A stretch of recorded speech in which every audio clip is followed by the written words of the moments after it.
हाय ମୁଁ ଆଶିଷର ପ୍ରତ୍ୟେକ ସଣ୍ଡେରେ କିଛି କଥା ଯେଉଁଟାକି ମୁଁ କହି ଆସିଛି ପ୍ରତ୍ୟେକ ଦିନ ଗୋଟେ ସପ୍ତାହରେ ଯେଉଁ ସଣ୍ଡେ ଆସେ ସଣ୍ଡେର ମୁଁ ମୋ ସର୍କଲ ଯିଏ ସବୁ ଅଛନ୍ତି ଯିଏ ମୋତେ ବହୁତ ଭଲ ପାଇଛନ୍ତି ତାଙ୍କ ବିଷୟର ଯାହାକୁ ମୁଁ ପ୍ରୋବ୍ଲେମ୍ରେ ପକେଇକି ଆସିଛି ତ ତାଙ୍କ ବିଷୟରେ କାହିଁ କହିବି ନା ସେ ମୁଁ ଯାହାକୁ ପ୍ରୋବ୍ଲେମ୍ ପକେଇଛି ସିଏ ମୋ ନିଜର ଲୋକ ତ ମୋ ଭଲ ପାଇଁ ସେସବୁ କିଛି ମୋତେ ହେଲ୍ପ କରିଥିଲେ ଯାହାଦ୍ୱାରା କି ମୁଁ ତାଙ୍କୁ ପ୍ରୋବ୍ଲେମ୍ରେ ପକେଇକି ଆସିଛି ତ ଯେହେତୁ ତାଙ୍କ ସହିତ ମୁଁ କଥା ହେଇପାରୁନି ଆଉ ମୁଁ ତ ତାଙ୍କ ପ୍ରୋବ୍ଲେମ୍ ସଲ୍ଭ କରିଦେବି କିନ୍ତୁ ମୋର ସିଏ ଭଲ ହିଁ ଚାହିଁଥିଲେ ତ ତାଙ୍କ ସହିତ ଯେହେତୁ କଥା ହେଇପାରୁନି ତାଙ୍କୁ ଏବେ ବି ମିସ୍ କରୁଛି ଏବେ ବି ମନେ ପକାଉଛି ତ ସେଥିପାଇଁ ତାଙ୍କ ବିଷୟରେ କିଛି କିଛି କହିବାକୁ ଚାହୁଁଛି ଯେଉଁଟାକି ଆଜି ଗୋଟେ ଭାଇ ବିଷୟରେ କହିବି ତ ମୋର ଆମ ସେଇ ଆମ ଚାନ୍ଦବାଲି ବ୍ଲକର ସେ ତ ମୁଁ କହିବି ମୋ ଛୋଟବେଳୁ ସେ ମୋ ସାଙ୍ଗ ନୁହଁ କି ମୋ ବୟସର ବି ନୁହଁ ଯେହେତୁ ଗୋଟେ ଭାଇଙ୍କ ଦ୍ୱାରା ମୋ ଚିହ୍ନା ହେଇଥିଲା ମୋର ଯେବେ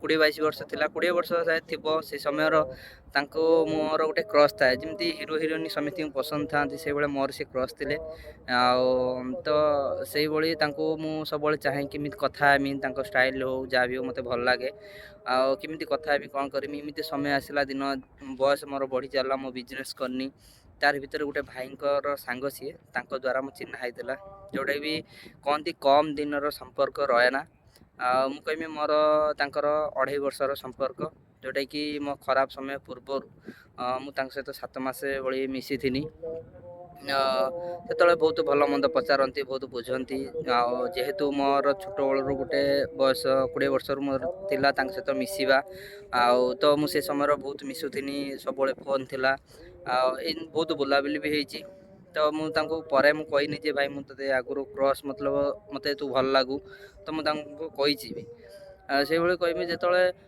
ସମୟ ଭଲ ଥିଲା ତାଙ୍କ ସହିତ ସବୁବେଳେ ମିଶେ ସବୁବେଳେ ବୁଲାବୁଲି କରେ ମୋ ବିଜନେସ୍ ସମୟର ଆଉ ତାଙ୍କୁ କହିବି ସେ ଭାଇଙ୍କ ବିଷୟରେ ଏମିତି କହିବି ଯେ ଯେହେତୁ ଆମ କମ୍ ଦିନର ସମ୍ପର୍କ ମୋର କେବେ ଭୁଲ ହେବ କି ମୁଁ କେଉଁଠି ଭୁଲ କରିମି ଭାଇ ରାଗିକି ମୋ ସହିତ କଥା ନ ହେବ କିନ୍ତୁ ମୁଁ କେବେ ସେଟା କରିବାକୁ ଦେବିନି କାରଣ ଖରାପ ସମୟର ମୁଁ ମୋ ଫ୍ୟାମିଲି ପାଖରେ ରହିପାରିନି ବାପା ମା ଭଉଣୀ ସାଙ୍ଗସାଥି କାହା ପାଖରେ ରହିପାରିନି ସେ ଭାଇ ପାଖରେ ମୁଁ ଏମିତି ବି 9 ମାସ ରହିଛି ଗୋଟେ ବିଛଣା କହିଲେ ଗୋଟେ ବିଛଣାର ଖାଇବା ଗୋଟେ ଥାଳିର ଆଉ 4 କାନ୍ଥ ଭିତରେ ଆମେ ସବୁବେଳେ ରହିଛୁ 9 ମାସେ ସେ ମୋ ପାଖରେ ରହିଛନ୍ତି ମୋ ଡିପ୍ରେସନ୍କୁ ସିଏ ହିଁ କମେଇଛନ୍ତି ଆଉ ମୁଁ କହିବି ଯେତେବେଳେ ମୁଁ ଘର ଛାଡ଼ିଥିନି ମୁଁ ଭାଇକି ଦେଖା କରିଥିନି ଭାଇ ମୋତେ ବହୁତ ସେଫ୍ଟି ସହିତ ତାଙ୍କ ସାଙ୍ଗମାନଙ୍କୁ ମିଛ କହିକି ମୋତେ ହେଲ୍ପଫୁଲ୍ କରିଥିଲା ତାର କିଛି ସ୍ୱାର୍ଥ ହିଁ ନଥିଲା ଲୋକ ସବୁ ପଇସା ପାଇବେ ମୋ ଠାରୁ କିନ୍ତୁ ସେ କିନ୍ତୁ ମୋ ଠାରୁ ମତଲବ ଲୋକଙ୍କ ଠାରୁ ମୁଁ ଆଣିକି ପଳେଇ ଆସିଛି ମୁଁ ତାଙ୍କୁ ବିଜନେସ୍ ଲସ୍ ଖାଇନି ଦେଇପାରୁନି କିନ୍ତୁ ମୁଁ ଏତେ ସବୁ ପ୍ରୋବ୍ଲେମ୍ର ଥାଇକି ବି ସେ ଭାଇ ମୋତେ ହେଲ୍ପ କରିଛନ୍ତି ସେ ତାଙ୍କ ତରଫରୁ ମୋତେ କିଛି ପଇସା ଦେଇଛନ୍ତି ଯେଉଁଠି ଏପର୍ଯ୍ୟନ୍ତ ମୁଁ ଦେଇପାରିନି ମୁଁ ତ ନିଶ୍ଚୟ ଦେବି କିନ୍ତୁ ଏପର୍ଯ୍ୟନ୍ତ ମୁଁ ତାଙ୍କୁ ଚାହିଁନି ଯେ ମୋ ଭାଇ ଦେଇଛି ମୁଁ ତାଙ୍କୁ ଦେଇଦେବି ଏବେ ବି ସିଏ ଭାଇ କହିଛନ୍ତି ଯେ ଯେବେ ସମସ୍ତଙ୍କୁ ଦେଇସାରିବୁ ମୋତେ ଦେବୁ ଆଉ ସେଟା ତୁ ଠିକ୍ ହେଇସାରିଲା ପରେ ମୋତେ ହିଁ ଦେବୁ ଆଉ ତ ଯେତେବେଳେ ପ୍ରୋବ୍ଲେମ୍ ଆସିଥିଲା ମୁଁ ତାଙ୍କ ଏମିତି ବି ତାଙ୍କ ଘରେ ମୋତେ ରଖିଛନ୍ତି ଦୀପାବଳି ସମୟର ମୋତେ ତାଙ୍କ ଘରେ ରଖିଛନ୍ତି ଗୋଟେ ଦିନ ଆଉ ବହୁତ କିଛି ଫେବୃଆରୀ ମାସ ମୋର କଷ୍ଟ ବଢ଼ି ଯାଇଥିଲା ଯେଉଁଟାକି ମୁଁ ସେ ସମୟର ତ ଆସିଥିନି ବେଙ୍ଗଲୋରରୁ ଫେରି ଆସିଥିନି ତ ତାଙ୍କ ଦ୍ୱାରା ମୋ ବାପା ମାଆ କତିରେ ଯାଇକି ମୁଁ ରହିଥିନି ଗୋଟେ ଜାଗାରେ ରହିଲା ପରେ ବହୁତ କଷ୍ଟ ହେଉଥିଲା ଏମିତି ବି ଦିନ ଆସିଛି ଯେଉଁଟାକି ମୋର ସେ ଦିନଟା ଆସିବ ଆଉ ମାସେ ଭିତରେ ଆସିବ ଆଉ ସେ ଦିନର ମୁଁ ସୋସାଇଟି ସମୟରେ ସେ ମୋତେ କହନ୍ତି ବହୁତ ବୁଝେଇଛନ୍ତି ସେସବୁ ଭୁଲ କରନା ମୋ ଡିପ୍ରେସନ୍କୁ ସିଏ ହିଁ କମ୍ କରିଛନ୍ତି ସବୁବେଳେ ଆଉ ମୁଁ ଯଦି ଦୁବାଇ ଆସିବା କଥା କହିବି ଦୁବାଇର ସେ ଦାଦା ତ ଅଛନ୍ତି ମୋ ଫ୍ୟାମିଲି ବି ଅଛି ତା ସହିତ ଏଇ ଭାଇ ବି ଅଛନ୍ତି ସବୁବେଳେ ମୋତେ ବୁଝେଇଛନ୍ତି କିଛି ପଇସାର କିଛି ସେମିତି ଭ୍ୟାଲୁ ନଥାଏ ତ ବୟସ କିଛି ହେଇନି ଆଜି ଏବେଠୁ ଗଲେ 10 ବର୍ଷ ଭିତରେ ସବୁ କିଛି ଠିକ୍ ହେଇଯିବ ତାଙ୍କ କଥା ପାଇଁ ମୁଁ ଗୋଟେ ଟାର୍ଗେଟ୍ ନେଇଛି ଆଉ ଗୋଟେ କଥା କହିବି ମୁଁ ଯଦି ଏବେ ସେୟାର କରିପାରିଥାଏ ମୋ ମନର ଦୁଃଖ ଯାହା ବି ହଉ ତାଙ୍କ ଦ୍ୱାରା ହିଁ ହେଇପାରୁଛି କାରଣ ସିଏ ସବୁବେଳେ କହିଛନ୍ତି ତୁ ଯଦି ବି କାହାକୁ ଚାହୁଁଛୁ କଥା ହେବା ପାଇଁ ଚାହୁଁଛୁ କାହାକୁ ସେମିତି ତୋ ମନର କଥା କହିବାକୁ ଚାହୁଁଛୁ ଯଦି ତା ସାଙ୍ଗରେ କଥା ହେଇପାରୁନୁ ତାହେଲେ ତୁ ସୋସିଆଲ ମିଡ଼ିଆର ତାଙ୍କ କତିକି ପହଞ୍ଚେଇ ପାରିବୁ ତା ମାନେ ନୁହଁ ଯେ ତୁ କିଛି ଭୁଲ କରିବାକୁ ବସିବୁ ତ ମୁଁ ତାଙ୍କ କଥାକୁ ଶୁଣିକି ମୁଁ ୟୁଟ୍ୟୁବ୍ ଚ୍ୟାନେଲ୍ ଖୋଲିଥିନି ନା ମୋ ନିଜ ମୁଁ କେବେ ସାମ୍ନାର ଗୋଟେ ଭିଡ଼ିଓ ସାମ୍ନାର ହଉ କି କେଉଁ ଜାଗାରେ ବି ହଉ ମୋ ମୁହଁ ଖୋଲେ ନା କେବେ, ମୁଁ ଏତେ ସବୁ କିଛି କହିପାରେ ନା। ତ ମୋ ଭୁଲର ଗୋଟେ ଗୋଟେ କହନ୍ତି ଗୋଟେ କାଢ଼ିଛନ୍ତି ଏମିତି ଗୋଟେ କଥା କହିଲେ ଯେଉଁଟାକି ଆଜି ମୁଁ ସମସ୍ତଙ୍କ ସାମ୍ନାରେ କଥା କହିପାରୁଛି। ମୋ ଭୁଲକୁ ମୁଁ ନିଜେ ବି ଠିକ୍ କରିପାରିବି। ଆଉ କହିବି ଖରାପ ସମୟରେ ତ ମୁଁ ସବୁ କିଛି ଥିଲା, ସୁସାଇଡ଼ ସମୟରେ ମୋତେ ରକ୍ଷା କରିଥିଲେ, ସବୁ କିଛି ମୋ ଡିପ୍ରେସନକୁ କମ୍ କରିଥିଲେ।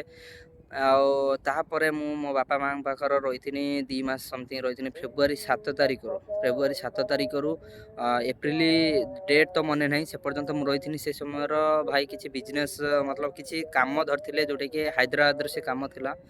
ତ ସେ ସମୟର ମୁଁ ଯେତେବେଳେ ମୋ ବାପା ବୋଉଙ୍କୁ ଦେଖିନି ବାହାର ଜାଗାରେ ସେ ରହନ୍ତି, ବହୁତ କଷ୍ଟ ଲାଗେ, ବହୁତ କାନ୍ଦେ। କାରଣ ମୋ ବାପା ଯେଉଁଟା ନ କରିଥିଲେ ସେଇଟା ସବୁ କରୁଛନ୍ତି। କନ୍ଦା କଟା ଭିତରେ ଆମ ସମୟ ଯାଉଥିଲା, ପ୍ରତ୍ୟେକ ଦିନ କାନ୍ଦିବା। ତ ତାରି ଭିତରେ ଭାଇ ତ ବୁଝେଇ ଚାଲିଥିଲେ। ଏମିତି ଦିନ ଆସିଲା, ମୁଁ ଭାଇକି ଥରେ କହିନି, ଭାଇ ଆଉ ମୁଁ ଚାହୁଁନି କି ମୋ ଫ୍ୟାମିଲି ପାଖରେ ରହିଲେ ମୁଁ ଅଧିକ ଭାଙ୍ଗି ଯାଉଛି, ତ ମୁଁ କ'ଣ କରିବି। ସେ ତାଙ୍କ କାମକୁ ଡାକି ନେଇଥିଲେ ଯେ ହାଇଦ୍ରାବାଦରେ ସେ ଛୋଟ ମୋଟ କିଛି କାମ ଧରିକି କରୁଛନ୍ତି। ତ ମୁଁ ଯାଇକି ତାଙ୍କରି ସମୟର ଯେତେବେଳେ ତାଙ୍କ ପାଖରେ ପହଞ୍ଚି ଯାଇଥିଲି, ସେ ସମୟରେ ସେ ମୋତେ କାମ ବି ଦେଇଥିଲେ, ଯେଉଁଟାକି ସେ କାମ କହନ୍ତି ମୋ ମନର କଷ୍ଟ ବହୁତ ଥିଲା।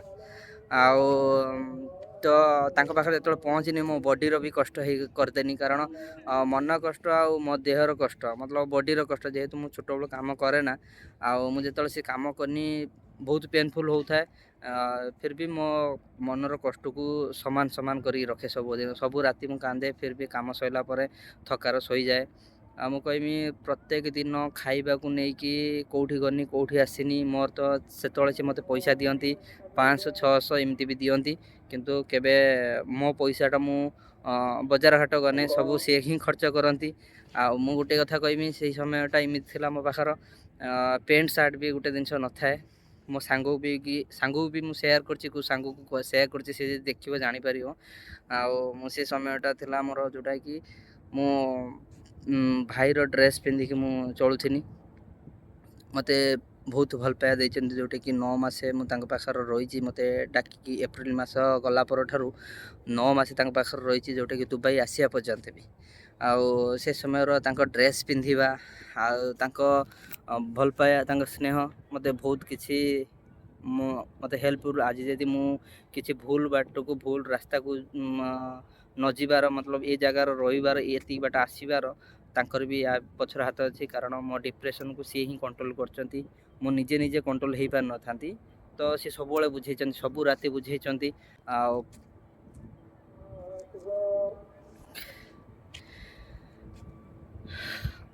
ତାଙ୍କ ସାଙ୍ଗସାଥି ଜାଗାର ତାଙ୍କ ସାଙ୍ଗ ପାଖର ଖରାପ ବି ହେଇଯାଇଛନ୍ତି। ବହୁତ ଜଣ କହିଛନ୍ତି ନା ତୋ ପାଖରେ ଅଛି। ସିଏ ତ ସାଙ୍ଗକୁ ପଛରେ ପକେଇକି କହନ୍ତି ଆହାର ଟାଇମ୍ର ଯେମିତି ଆହାର ଛଡ଼ାନ୍ତିନି, ସେଇଭଳିଆ ମୁଁ ତାଙ୍କ ପାଖରେ ଗୋଟେ କ'ଣ ସୁରକ୍ଷିତ ହିସାବରେ ରହିଥିନି।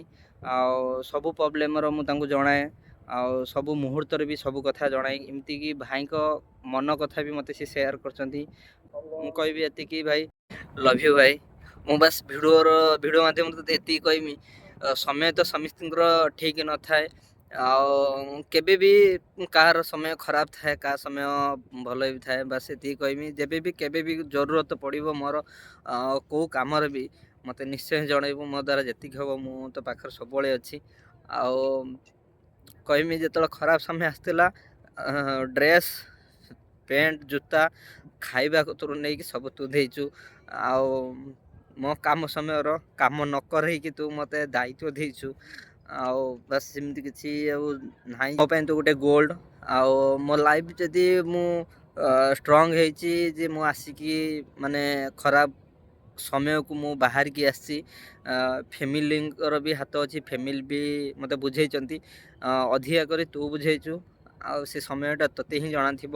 9 ମାସର ଯେତିକି ରାତି ବି ଆସିଛି, ଆଉ ସେ ପ୍ରତ୍ୟେକ ରାତି ଆମେ କଥା ହେଇଛନ୍ତି, ପ୍ରତ୍ୟେକ ରାତି ମୋତେ ବୁଝେଇକି ଆସିଛୁ। ଆଉ ଯଦି ମୁଁ ଏ ଜାଗାରେ ଆସିକି ଷ୍ଟ୍ରଙ୍ଗ ହେଇକି ଆଜି କାମ କରୁଛି, କାହାର କେମିତି ଜଣଙ୍କର ମୁଁ ପଇସା କ୍ଲିୟର କରୁଛି, ଆଗକୁ ବି ସମସ୍ତଙ୍କ ପଇସା ଧୀରେ ଧୀରେ କ୍ଲିୟର କରିମି। କହିମି ତୋରି ପାଇଁ ସବୁ କିଛି ହେଇପାରୁଛି। ଲଭ୍ ୟୁ ଭାଇ, ତୁ ମୋ ପାଇଁ ଗୋଟେ ଗୋଲ୍ଡ ପର୍ସନ୍। ବାସ୍ ରହିଲି, ପୁଣି ଥରେ ଦେଖା ହବ ନେକ୍ସଟ ଭିଡ଼ିଓରେ। ଜୟ ଜଗନ୍ନାଥ।